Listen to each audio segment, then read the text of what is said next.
Today, Hi, Katrina. Hello. Today we have Katia Leonati, and she's one of our wonderful empowered mothers from the new book, A Modern Woman's Guide to a Natural Empowering Birth.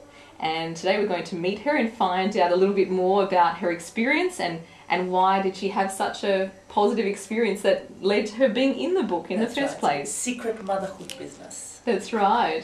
Can you tell us a little bit about your birth experience, just in a brief, a few words, or tell us a little bit? Look, for me, it was quite interesting because I think I had a pretty clear picture of what I wanted going in. I was fairly set on having a natural birth, so I did a lot of research and a lot of preparation to make sure that, not so much that I was in control of the experience, but that I could stack the odds in my favor, so to speak. So that as a result of it, I felt that I was educated and empowered about what was going on. I knew what I was expecting and where things could go in a number of different directions so that I could make decisions about which way I wanted to steer the situation. Okay. And to me, I guess the whole experience of birth, it was certainly very positive. And in fact, I remember thinking afterwards for the next few days while you're high on mummy drugs, on the oxytocin, that I remember feeling so proud about, it was such an achievement to have set out to have a natural birth and have gone through with it, and everything had gone to plan and well. So yeah, that's fantastic. It was a good experience. That's great. Can you tell us a little bit about your preparations? Yeah, absolutely. For me, I guess before I got pregnant, I sort of had, that mental picture that the media manufactures of what a birth looks like. If you pretty much pick up any Hollywood movie, you have, legs up in the air, screaming foul and all of that kind of stuff. And I knew that that wasn't what I wanted my experience to be. So I started looking around and I came across a school of thought called hypnobirthing, which is kind of similar to calm birth, and there's a couple of other methods that have a lot of, resonating themes between them. So we came across hypnobirthing specifically, so I read a book and that really resonated with what I wanted to achieve and how I wanted the process to unfold. So then I just found out a practitioner in our area who was training in hypnobirthing, and that was a really powerful experience because it allowed me and my husband to go along and sort of create this shared understanding, almost creating social capital, if you like, about what we wanted to happen as part of the birthing process. And it also allowed us to really create new anchors for what we, the mental picture that we had of the birth. So we watched videos of, positive birthing experiences and, an orgasmic birth and a water birth and a this birth and that birth. So by the time we walked away, that picture was a lot stronger than the Hollywood picture that sells movies. Absolutely, absolutely. Any birth lessons that you learned along the way?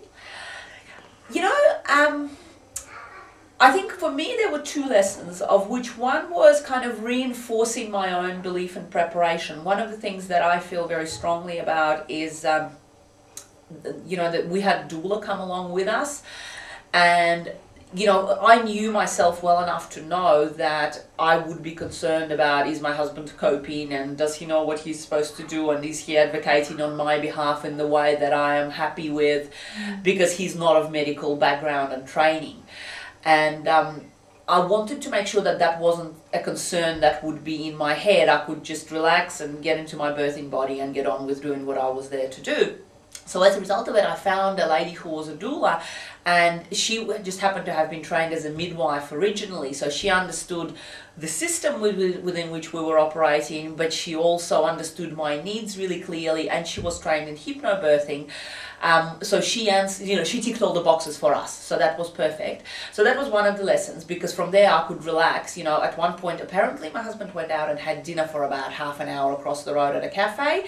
I had no knowledge of it because at every point in time that, my doula or him or both were with me, I felt comfortable, secure, attended and so forth. So that was great. And I think the other experience though is about flexibility. The other lesson was about flexibility, because in as much as I say that everything went perfectly, which it did, there were some deviations from my initial theoretical plan. And I think sometimes when deviations happen in your head, it gives you an opportunity to question, does that mean I haven't achieved the perfect birth, so to speak? Does that mean I have failed? You know, and it sort of creates the opening for that questioning. And I think learning to reconcile the fact that, okay, you know, in my ideal world, I wanted to have 0 interventions. I happen to have had an episiotomy. But you know what? Everything else is fine. I still got through with, you know, there was no drugs involved. My baby was healthy and happy, you know, da-da-da-da-da. And, you know, I can tick off a list of 100 things that I was perfectly happy with. And if there's one that I'm maybe 50% happy with or 20% happy with, well, you know what? It's a pretty good outcome. And if you were to do it again, would you do anything differently? You know, yes, actually there is one thing that I would do very differently. One thing that I really wanted to do is I wanted to give birth not lying down. And I was, my labour was pretty much entirely in the shower on all fours with water running down my back, and that was perfect. That worked really well for me. I, you know, chatted my way through labour. But at one point they brought me up on the bed to do the next round of monitoring, and then apparently I was offered to get back off the bed, but the state that I was in, that did not register, and I stayed there. And I wonder to this day whether the episiotomy that I had was a result of me having stayed on the bed and lying down, and whether had I been able to get up and let gravity work with me, whether I would have been able to get away without it. So I think the one thing that I would do differently is I would actually, and having spoken to other women, I've heard that apparently it is quite a common thing to have happen. So I would say to my husband or my doula, make sure you get me up off the bed. Even if I'm not saying, no, I'll stay here, move me. That's probably the only point where I would do things a bit differently. And would you go for a doula again? Yes, absolutely.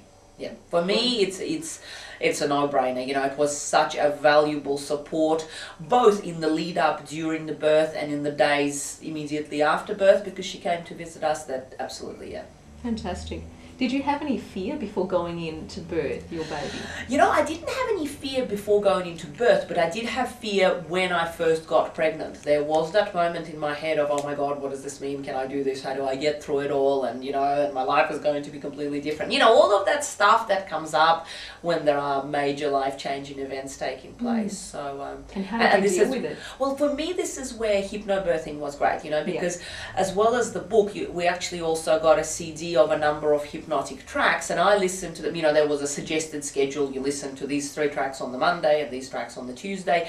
So my practice was basically to put, in fact, you're supposed to do some practice hypnobirthing with your husband, but because of our crazy schedule in our family, we honestly have never done a single one of them. But every night I went to bed with earphones in, listening to the hypnotic track, which had dealt with all of those underlying beliefs and removed the blocks literally as I slept. So I didn't have to do very much for it. That's great. So all the fears were taken away while you slept. Magically. Magic. How that works. That's fantastic.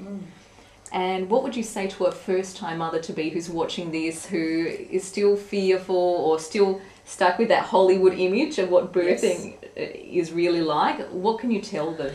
You know, to me, there's a couple of key things, and of them, one is probably about educating yourself. You know, take control of your birthing process and make it the way that you want it to be, because it is such an important milestone in your life, and you want to have a positive, you know, not necessarily perfect experience, but a positive experience, empowering experience of the whole birthing process.